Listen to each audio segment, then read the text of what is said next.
नाज़रीन इकराम, अस्सलाम वालेकुम। मैं हूं आपका मेज़बान ख्वाजा आसिफ भट्ट। आज से 3 दहाइयाँ पहले मुझे सो कॉल्ड अदालत के सामने पेश किया गया।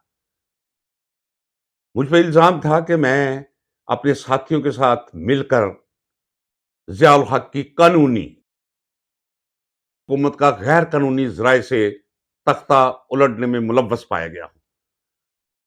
जब फर्द जुर्म मुझ पर आयद की गई तो मैंने कहा कि ये मेरे लिए एजाज है और मैं इकरार करता हूं कि मैं जनरल ज़िया-उल हक का तख्ता उलटने की कोशिश की। और मैंने कहा कि आपको मैं अगर जज तस्लीम करूं तो ये तौहीन होगी लफ्ज अदलिया की और कानून और इंसाफ की। मैंने कहा कि मैं आपको जज तस्लीम नहीं करता, ना इस अदालत को अदालत तस्लीम करता हूं। और आज मुझे अफसोस के साथ कहना पड़ रहा है काजी फायज ईसा साहेब कि मुझे आप अदालत में बैठे जज नहीं लगते। आप ये छोड़ दें। एक जमाना गवाह है कि मैंने कहा और मैंने अपनी किताब में भी रिकॉर्ड किया है कि मैंने ब्रिगेडियर जो प्रेसिडेंट था हमारे उस कोर्ट का रियाजुल हटक और कर्नल आसफ राठौर, मैंने उनसे कहा था कि आप ऐसे करें कि आप इस्तीफा देके घर चले जाएं। वक्त गुजर जाता है, आपने भी मरना है और हमने भी मरना है।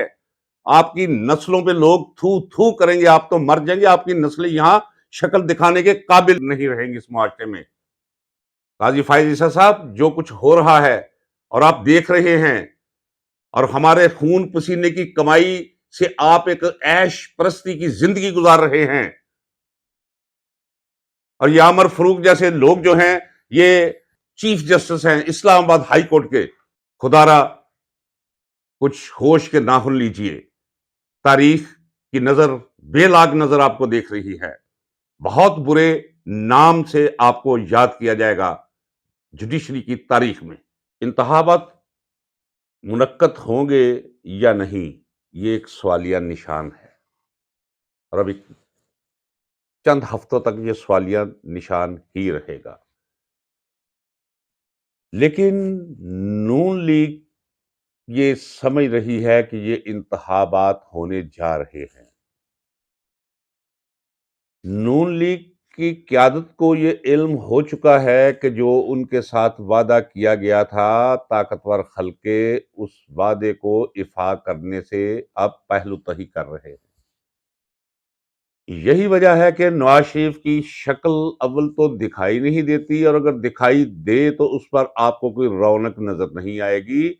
और उनकी दुख्तरे नेक अख्तर जो हैं उनकी भी आंखों में जरा आप झांकिएगा, वहां भी अफसुर्दगी और पजमुर्दगी दिखाई देती है, कोई उम्मीद दिखाई नहीं दे रही। चेहरे पे खौफ के बादल छाए आप महसूस करेंगे उनके। लेकिन वो लोग जो नून लीग के टिकट पे सिर्फ इसलिए इलेक्शन लड़ने की जसारत कर रहे हैं कि ताकतवर हल्के उन्हें इक्तदार सौंपने जा रहे हैं, वो अभी तक इस खुशफहमी में मुब्तला है। लेकिन जब वो अपने हल्के में निकलते हैं, बाजार में निकलते हैं, गली में जाते हैं, किसी चौपाल पर खड़े होते हैं, तो वहां जो ग्राउंड रियलिटी है वो ये है कि इमरान खान के साथ पूरी कौम जो है वो जुड़ी हुई है, और नवाज शरीफ और मुस्लिम लीग नून का नाम कोई लेने वाला नजर नहीं आता। तो जब उनसे पूछा जाता है कि जनाब वोटर तो आपके साथ है नहीं, तो आप इलेक्शन काहे को लड़ने जा रहे हैं, तो उनका एक ही जवाब होता है कि हमारी उनसे बात हो चुकी है, हमारी उनसे बात हो चुकी है।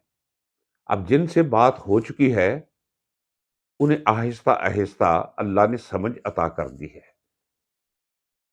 मैं पहले व्लॉग से लेकर अपने आखिरी इस जो आज रात का व्लॉग है मेरा, मैं कहता चला रहा हूं कि जो फिल्म ये चलाने जा रहे थे, मैं कहता चला आ रहा था और आज भी कह रहा हूं कि ये फिल्म चलने की नहीं, ये डब्बा फिल्म। इम्तियाज आलम हमारे सहावत की दुनिया के दानश्वर और हकीकत पसंद صحافی ہے، کالم نگار ہیں. ان کا آج اخبار میں کالم چھپا ہے، دودھ کا دودھ، پانی کا پانی. 3 سطور آپ کی سماعت کی نظر کرتا ہوں. وہ لکھتے ہیں نواز شریف کو سیاست اور ریاست کے معاملات میں دودھ کا دودھ اور پانی کا پانی کر دینے کے عزم کا خیال آیا بھی تو تب جب ان کی سیاست کے دودھ میں صرف پانی ہی پانی رہ گیا ہے. یہ وہی امتیاز عالم ہیں کہ عمران خان کی حکومت میں یہ بھرپور تنقید کیا کرتے تھے. نہ صرف یہ کہ بھرپور تنقید عمران خان اور اس کی حکومت میں کیا کرتے تھے، بلکہ نواز شریف اور نون لیگ کی تعریف اور مدح سرائی میں اپنے قلم کی سیاہی ضائع کیا کرتے تھے.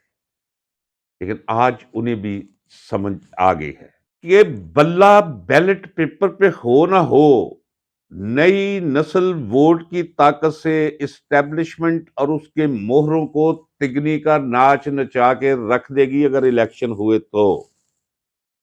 یہ صرف امتیاز عالم نہیں، ہر حقیقت پسند لکھاری اس نتیجے پہ پہنچنے کے بعد اب اس نے اظہار کرنا شروع کر دیا ہے. اور تو اور میرے عزیز حامد میر بھی جو ہے، ان کی زبان بھی اسی ڈگر پہ چلنا شروع ہو گئی ہے، جو ڈگر ہر حقیقت پسند صحافی کی ہونی چاہیے. جو خزاں کو خزاں اور بہار کو بہار کہے، جو زہر کو زہر اور قند کو قند کہے، جو روشنی کو روشنی اور اندھیرے کو اندھیرا لکھے اور کہے. ابھی میں ٹی وی چینل پہ دیکھ رہا تھا کہ نام لینے کی ضرورت نہیں ہے، بلکہ سارے کے سارے ایک ہی رنگ میں رنگے ہوئے ہیں اور ایک ہی زبان بول رہے ہیں، ایک طرح کی سوچ رہے ہیں. ایک موصوف کہہ رہے تھے کہ جناب آپ کو ہم دکھائیں گے کہ 10 فروری کا سورج ہمارے اقتدار کی نوید لے کر طلوع ہوگا. تو میزبان نے پوچھا کہ جناب ووٹ تو آپ کے پاس ہے کوئی نہیں، گراؤنڈ ریالٹی تو یہ ہے، سروے تو یہ کہہ رہے ہیں، جتنے بھی سرویز کروائے گئے ہیں، لیکن اس کی طرف دھیان دیے بغیر وہ بضد تھے کہ حکومت ان کی بننے جا رہی ہے. وہ غالب کا شعر ہے کہ ہم کو معلوم ہے جنت کی حقیقت، لیکن دل کے خوش رکھنے کو غالب یہ خیال اچھا ہے. میرا ان سے سوال ہے کہ اگر تو کچھ 10-20%، 30% ووٹوں کا فرق ہوتا تو شاید یہ نکل جاتا. اور بابا یہاں تو 90 ووٹ عمران خان کے ساتھ ہیں، 1 ووٹ زرداری کے ساتھ ہے، 1 ووٹ کہیں لبیک کو چلا جائے گا. نواز شریف تمام سروس کہہ رہے ہیں 4 سے لے کر 6% تک اس کے ووٹ ہیں، اس سے زیادہ کہیں نہیں، گوال منڈی تک نہیں.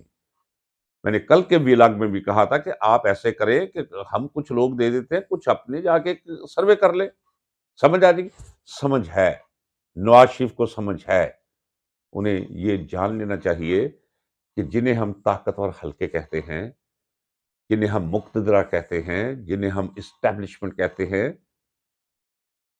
فوجی قیادت، ہماری فوجی قیادت کا سب سے پہلا تعلق ریاست پاکستان سے ہے. کسی کی خواہش ہو سکتی ہے، لیکن وہ اس قدر نہیں کہ اس خواہش کو نواز شریف کے لیے پورا کرنے کے بدلے اور اس کے عوض اور اس کے رد عمل میں پوری قوم کو وہ سڑکوں پر نکلنے پر مجبور کر دیں اور پھر انہیں سڑکوں سے ان کے گھروں تک بند نہ کیا جا سکے.